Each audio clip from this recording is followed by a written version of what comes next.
Good evening. This is Angelia Weiss, Associate Planner with Long Range Planning for the Record. This presentation is regarding the capital facilities element of the 2024 Comprehensive Plan Update. If any members of the public have questions regarding this element or presentation, I can be reached by phone at 425-430-7312 or by email at aweihs@rentonwa.gov.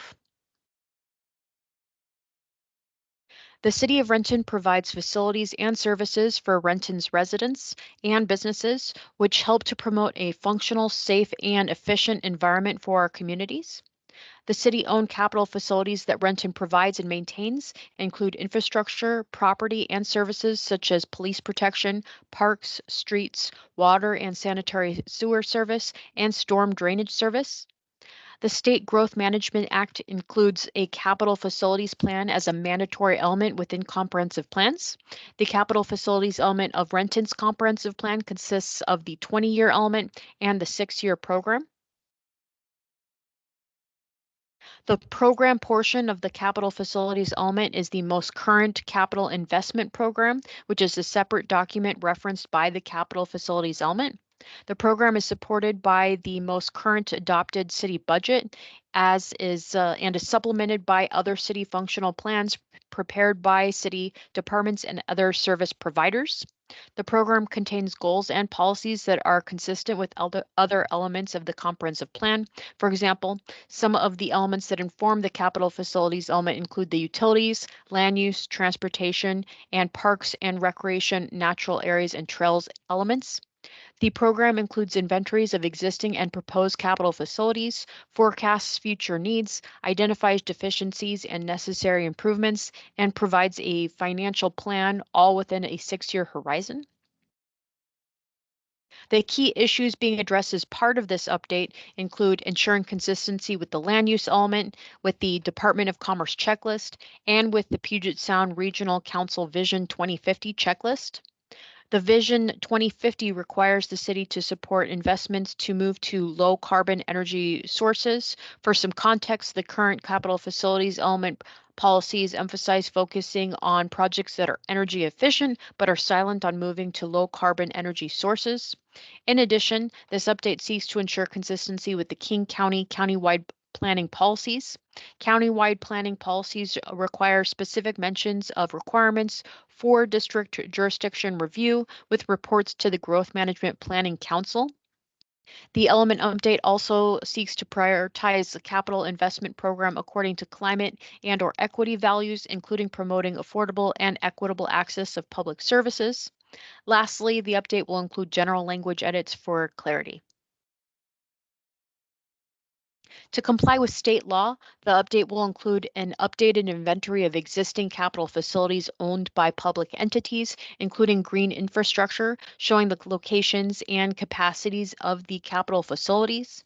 The amendments will include an updated forecast of needed capital facilities. For the purpose of capital facilities planning, the policies plan for forecasted growth at the high end of the projected range and in locations determined by the land use element. The amendment will include the proposed locations and capacities of expanded or new capital facilities. And lastly, the update will include a minimum 6-year plan that will finance such capital facilities within projected funding capacities and clearly identifies sources of public money for such purposes. A state law includes a requirement to reassess the land use element if probable funding falls short of meeting existing needs and to ensure the land use element, capital facilities plan element, and financing plan within the capital facilities plan element are coordinated and consistent. To comply with Puget Sound Regional Council Vision 2050, the update will include consideration for the potential impacts of climate change on public facilities. This includes supporting necessary investments to move to low carbon energy sources where applicable, promoting affordable and equitable access of public services, including drinking water and telecommunication infrastructure to provide access to all communities, especially to historically underserved communities. The update will include information regarding location of community facilities and health and human services and centers, and near transit facilities to promote convenient access for all residents. In addition, climate change, economic, social, and health impacts will be considered when locating these facilities. Lastly, the update will promote working with school districts in school siting and design in order to support safe, walkable access that best serves the communities. The update will also incorporate strategies to provide adequate urban capacity for new schools and to avoid serving urban students with schools in rural areas. To comply with King County countywide planning policies, the update will include encouragement of investments in renewable and alternative energy sources.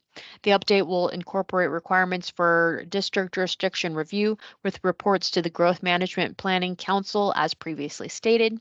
The update will prioritize investments for affordable and equitable access to public services, as well as incorporate equity in determining impacts and benefits when locating public capital facilities of regional or statewide importance.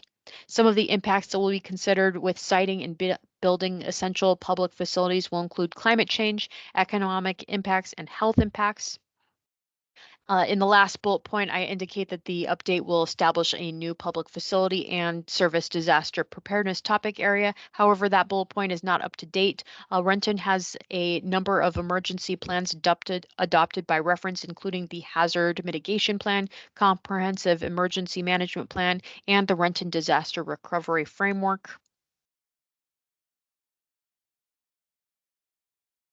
So as part of the update, several existing plans will be referenced within the proposed capital facilities element. Some of these examples include plans including Parks, Recreation, and Natural Areas Plan, the Renton School District's Capital Facilities Plan, and the Issaquah School District's Capital Facilities Plan.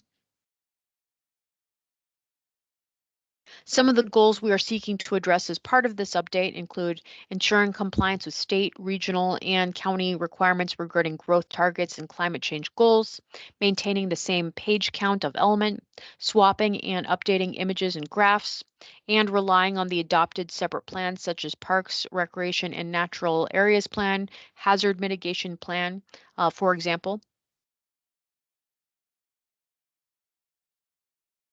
So staff will continue to review and refine the proposed element draft and will coordinate with Commerce and a consultant as part of that effort. Some of the next steps will also include public outreach and engagement. As part of public outreach, the element draft will be posted on the Comprehensive Plan public website. This website can be found at rentonwa.gov/comprehensive plan. Once again, that is rentonwa.gov/comprehensive plan. In addition, all parties of record will be kept updated throughout the process. Thank you so much for listening to this presentation. If you have any further questions following this presentation, I can be reached by phone at 425-430-7312 and by email at aweihs@rentonwa.gov. Thank you for listening, and I hope you have a wonderful day. Bye.